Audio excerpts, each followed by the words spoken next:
everyone hear me okay?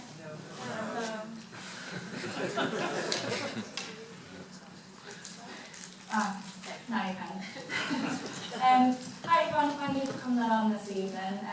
I'm Charlotte, and as Holly mentioned, I recently started working at Butterfly Conservation on a new project all about exploring the value of peatlands for butterflies and moths.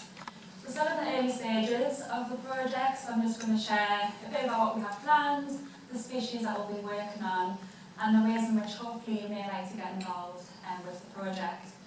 And just to say a huge thank you to our funders, Elbow Fund for Nature and the Community Foundation of East for making this project possible. So firstly, why the focus on peatlands? We know that healthy peatlands are so important in the fight against climate change in terms of carbon storage and mitigating flood risk, and also hugely important in water filtration too. Bogs are home to really special species and really unique biodiversity, and with peatland restoration efforts happening across the UK, across the region, there's also a really key opportunity to explore how this work is also supporting these specialist species. And this includes really special butterflies and moths. So here's a selection of some species that are associated with peatlands. Really diverse, beautiful patterns, colours, shapes, and some of these species are really specialised, so they're only found on peatlands because they depend on the food plants that grow on peat bogs. And I'll be going through some of the species that we'll be working on through the project.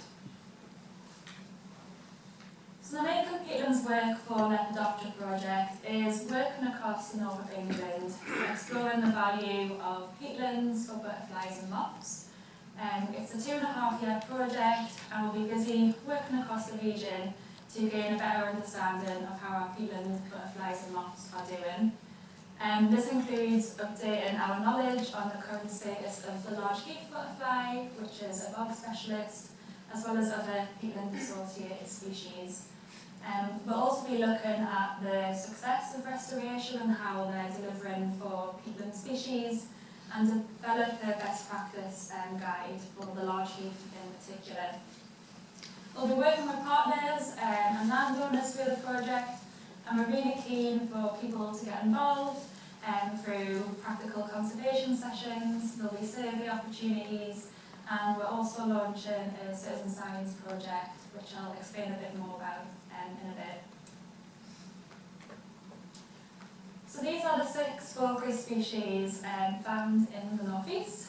We're looking at 3 butterfly species, the large heath at the top left there, the green hairstreak, the small pale-bordered fritillary, as well as 3 moth species, the Manchester troublebar, emperor moth, and wood tiger moth. I'm just going to chat through these species now with a particular focus on the large heath.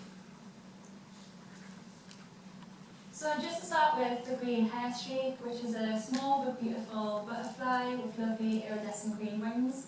And this iridescent green is actually not the result of pigment on the scales, but it's how the light refracts and reflects off the scales, meaning at different angles it changes the shade of green. It's the first hairstreak out and about. Comes out about late April onwards through to June, and it is found in a variety of habitats, including peatlands. In the boggier areas, it will feed on bilberry and cross-leaved heath as a caterpillar, and along the edge, it will feed on gorse. When the green hairstreak sort of winds down for the year, the small pill-bordered fritillaries will be out and about.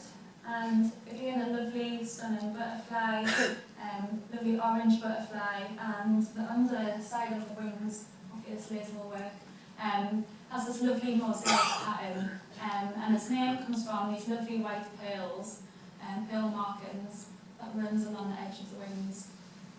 In northern England, it's found on moorland and edge habitat, and it also uses damp grassland flushes. And as a caterpillar, it feeds on marsh violet, and in drier habitats, it'll feed on common dog violet.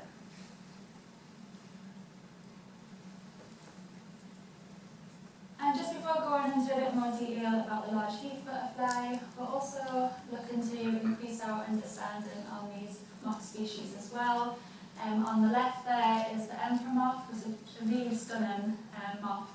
And it's got these lovely eye spots like the peacock butterfly does to scare away predators. It feeds on a range of food plants, including heathers and birches. And the males can be found out and about during the day in search of resting females. And you can tell that this moth is a male by looking at the antennae, which are feathered. In the centre there, we've got the wood tiger moth, which comes out just a bit later than the emperor moth. Again, feeds on a range of food plants, including bell heather. And again, it's a lovely, stunning moth with bright colours to let predators know that it doesn't taste very nice.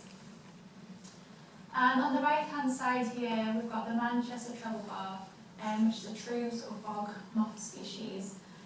It's a lovely silver moth with brown or black markings, and it's got these two areas of red as well. It's a bog specialist because its caterpillar food plants are only found on bogs such as bilberry and cranberry.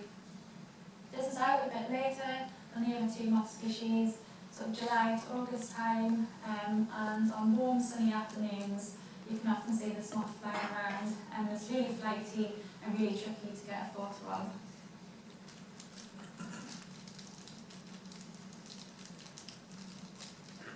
So just to go a bit into more detail about the large heath butterfly, because it's the UK's only true sort of bog specialist butterfly. Its caterpillar food plant is hare's tail cottongrass, and in this image here, it's sitting on one of the fluffy seed heads. It's found on both lowland and upland sites. In the northeast, it's found up to about 450 metres, but in Scotland, it can be found at around 500, 600 metres. And as we'll get on to, Northumberland is a really important area for this butterfly.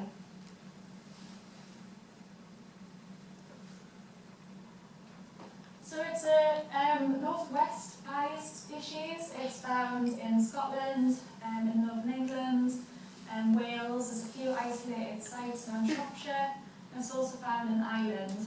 And on the left-hand side map there, I've zoomed into northern England, and you can see how important Northumberland is. Those orange dots are where there's records of large heath. It's also found in Cumbria and Lancashire, both upland and lowland sites. Around the North York Moors, around the Humber Estuary, and also the Forest of Bowland in Lancashire.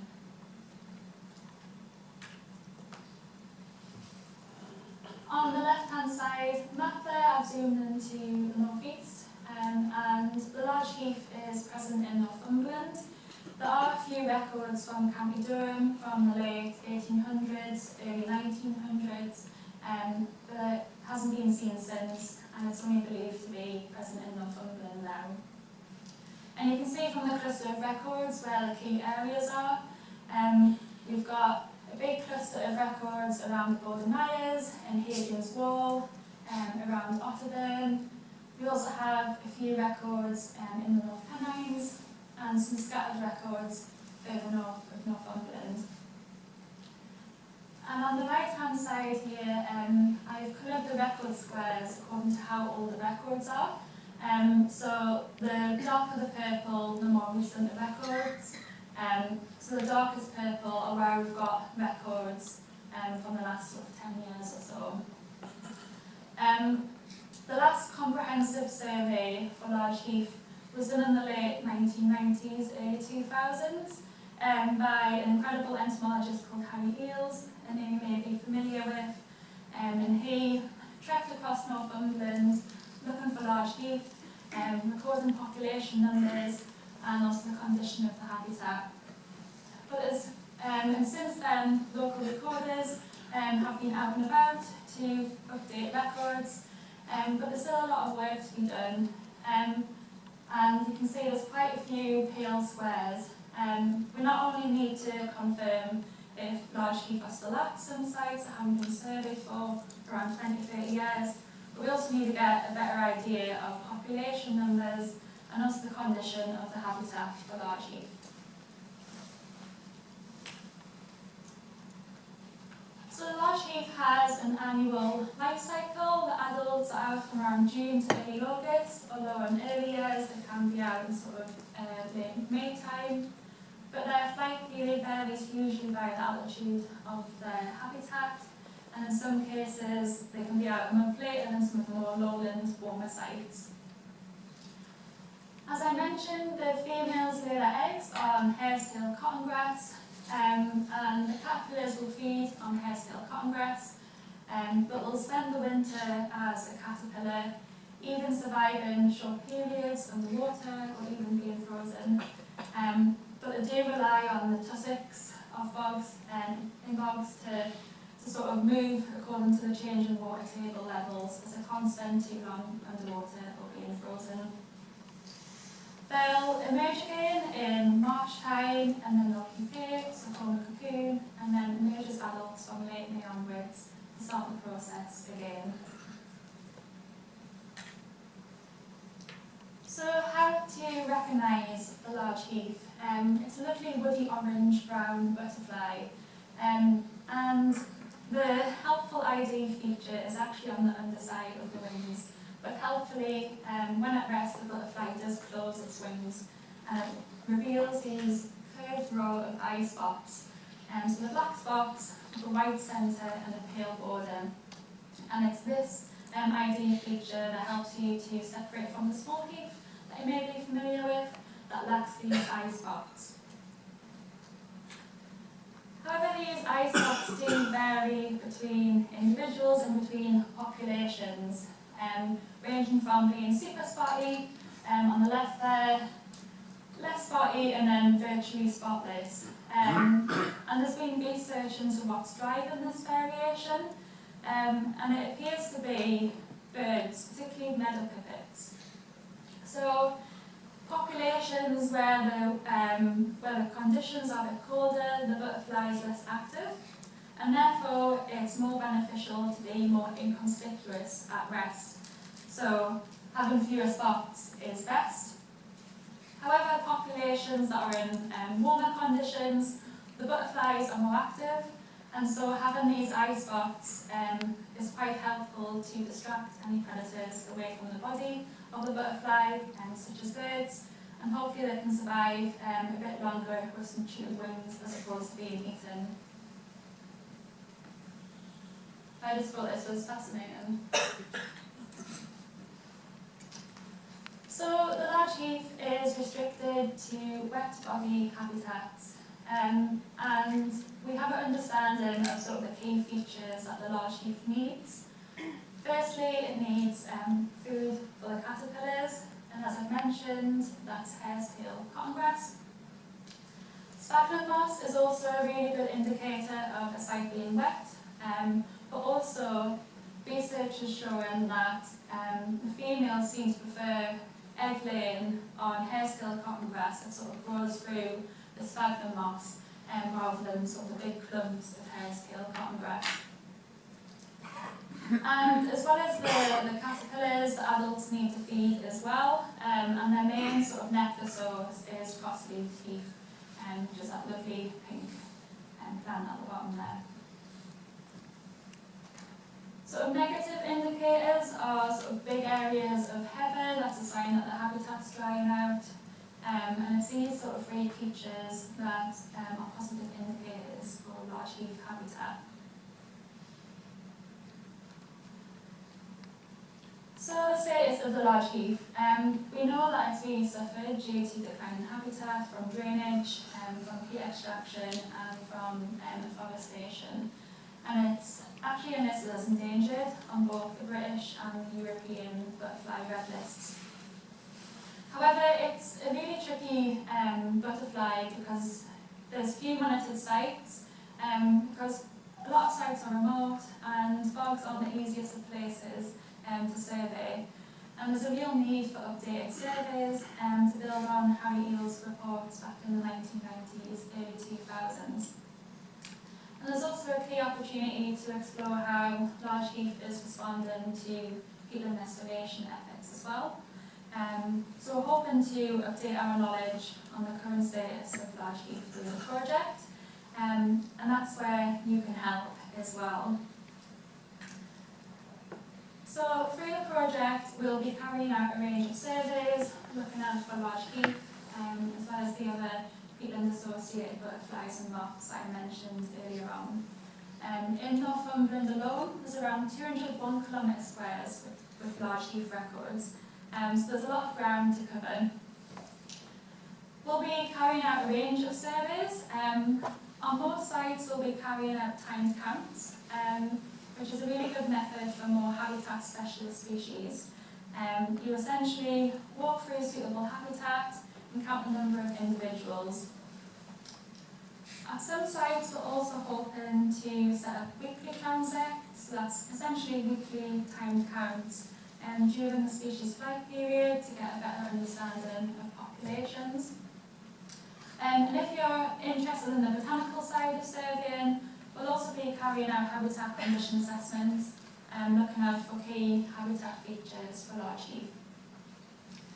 And through the project, we'll be providing training opportunities to get involved with the surveys, and we'll be publicising some training sessions soon on ID and survey skills, so keep an eye out for those.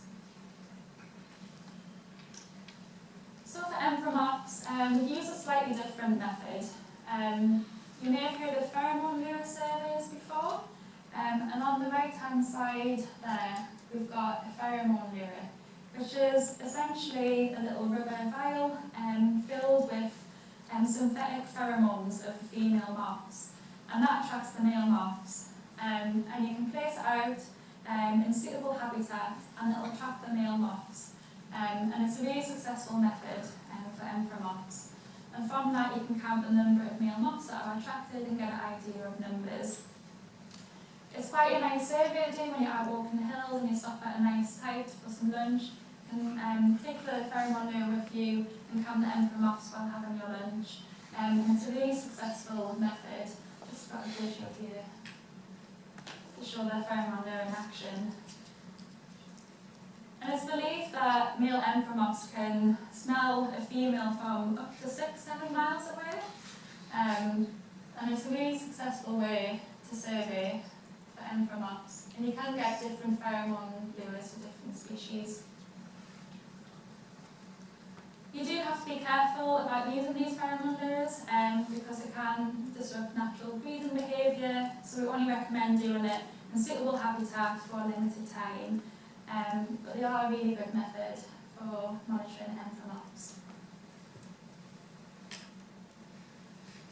Alongside the more structured surveys, we're also encouraging people to keep an eye out for caterpillars found on peatlands.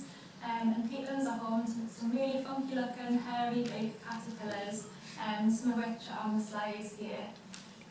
So we're encouraging people to take a photo and send in their sightings to us via iRecord, and we'll be launching this project in a few months along with ID resources, so do keep an eye out for those as well. Working closely with partners and volunteers, we'll also be running bog squad sessions to improve habitat for large heath and other species. And we're hoping that our surveys will help identify where habitat interventions could be carried out to improve habitat for the peatlands, butterflies and moths. The National Trust at Wallington have actually kindly invited us along to 2 of their spruce pulling sessions at Green Lake and Moor on the Wallington estate next Wednesday and at the end of March. So if you are interested in finding out more about the project and about improving habitat for large heath, then please get in touch. But as we do surveys over the course of summer, there'll be more bog squad sessions in the diary over the winter. So that was a quick, in a nutshell, of the project. If you're interested in finding out more, interested in getting involved in some way, or have knowledge that you'd like to share with us, please do get in touch. We'd love to hear from you. And hopefully this time next year, I can come back and report on what's hopefully a very successful first survey season. I put my and my colleagues' contact details on the slide there, and we've also just released a volunteer sign-up link, so you can sign up and be kept up to date with any opportunities relating to the project. You can find that on our project webpage. Just type in Making Peatlands Work for Left Doctor online, and you should be able to find us there. Thank you very much for listening, and thank you to NHSN for inviting me along, and a huge thank you again to our funders for helping make this project happen.